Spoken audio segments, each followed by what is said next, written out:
Hello नमस्कार, मी प्रतीक्षा आणि आजचा हा व्लॉग खूप स्पेशल असणार आहे कारण आज आम्ही जाणार आहोत माहूरच्या देवीच्या दर्शनाला. तर मी दर्शनाच्या माहूरच्या मंदिराच्या छोट्या छोट्या क्लिप्स या व्लॉगमध्ये ॲड करणार आहे. तर तुम्ही हा व्लॉग शेवटपर्यंत नक्की बघा.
अशा प्रकारे आमचं माहूरचं दर्शन झालेलं आहे.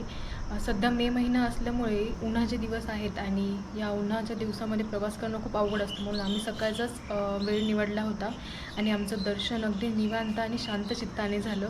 देवीचं रूप डोळ्यात साठवता आलं, तर खूप समाधान वाटलं आज दर्शन घेऊन. उन्हाळ्यासाठी मी मागच्या महिन्यात एक चारोळी लिहिलेली होती. मी धावपळीचा आठवडा, तू निवांत विकेंड सुट्टी चारे, मी विदर्भाचे रखरखते येऊन, तू पुणेरी थंडावा मस्तानी चारे. तर डोंबिवलीचे सुप्रसिद्ध लेखनकार ओंकार लिंगायत म्हणून एक आर्टिस्ट आहेत, तर त्यांनी ती कॅलिग्राफीच्या स्वरूपात त्यांच्या सोशल मीडियावर पब्लिश केली. आणखी एक गोष्ट मला सांगावीशी वाटते की मदर्स डेच्या साठी मी एक छोटीशी चारोळी लिहिली होती. त्यासाठी सुखद आणि अनपेक्षित धक्का होता की ती चारोळी इतकी व्हायरल गेली, म्हणजे ती कविता मी माझ्या इंस्टाग्रामच्या हँडलवरून शेअर केली होती मदर्स डेच्या आधीच्या दिवशी. पदरी ठेव माझ्या उभ्या जन्मांची पुण्याई, सांग कसे मी फेडू ऋण तुझे गाई. तर ही चारोळी मी शेअर केलेली होती आणि ह्या चारोळीला जवळपास 1.3 दशलक्ष लोकांपर्यंत ती पोहोचली आणि 70,000 लाईक्स या चारोळीने पूर्ण केलेत. आय थिंक 15,000 शेअर्स आहेत, 11,000 सेव्स आहेत आणि खूप पुश होते ही चारोळी अल्गोरिदमला इंस्टाग्रामच्या, आणि त्यामुळेच माझे इंस्टाग्रामचे फॉलोअर्ससुद्धा वाढत आहेत. ही खूप अनपेक्षित गोष्ट होती माझ्यासाठी, कारण अचानक सुचली, ती चारोळी लिहिली आणि पब्लिश केली आणि ती व्हायरल झाली पहिल्यांदाच. लोक त्या चारोळीला शेअर करतात त्यांच्या स्टोरीमध्ये. खूप छान वाटलं मला. एक सुखद धक्का होता तो माझ्यासाठी. आणि मी क्रिएटर सीझन 5साठी जी कथा मालिका लिहिते आहे रुद्रावंती, प्रेमाचा पुनर्जन्म, स्पर्धेची डेडलाईन 2 जून आहे, तर त्यासाठी मी एपिसोड लिहिते आहे. तर आत्ता माझे 41 एपिसोड्स पूर्ण झालेले आहेत. प्रत्येक एपिसोडमध्ये काही ना काहीतरी टर्न्स अँड ट्विस्ट आहेत. तर मी परत एकदा आपल्या सर्वांना विनंती करते की आपण प्रतिलिपी मराठी ॲपवर शब्दांचे मोती नावाचं माझं जे प्रोफाईल आहे त्यावर जाऊन तुम्ही ती कथा मालिका वाचू शकता. पहिले 15 एपिसोड्स फ्री मिळतील वाचण्यासाठी, त्यानंतर सबस्क्रिप्शन घ्यावं लागेल.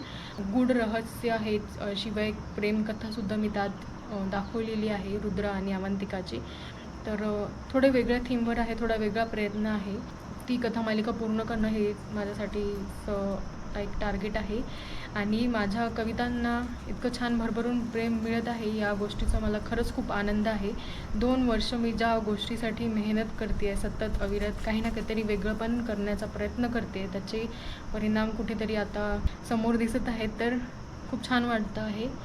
आणि आजचा हा माहूरचा जो व्लॉग होता छोटासा होता, फार जास्त मी शूट नाही केलं कारण की खूप उन्हाची वेळ झाली होती आणि माहूरलाही सध्या कन्स्ट्रक्शनचं काम चालू आहे, त्यामुळे फारसं काही इथे बघण्यासारखं असं सध्या तरी नाही आहे. सगळीकडे गाड्या वगैरे किंवा बांधकामाचं सगळं साहित्य पडलेलं होतं आणि जे छोटे छोटे दुकान वगैरे ते सुद्धा त्यांनी उठवलेलं आहे अतिक्रमणमुळे. तर देवीचं दर्शन हे खूप छान झालं आणि यूट्यूबलाही छान रिस्पॉन्स मिळतो आहे.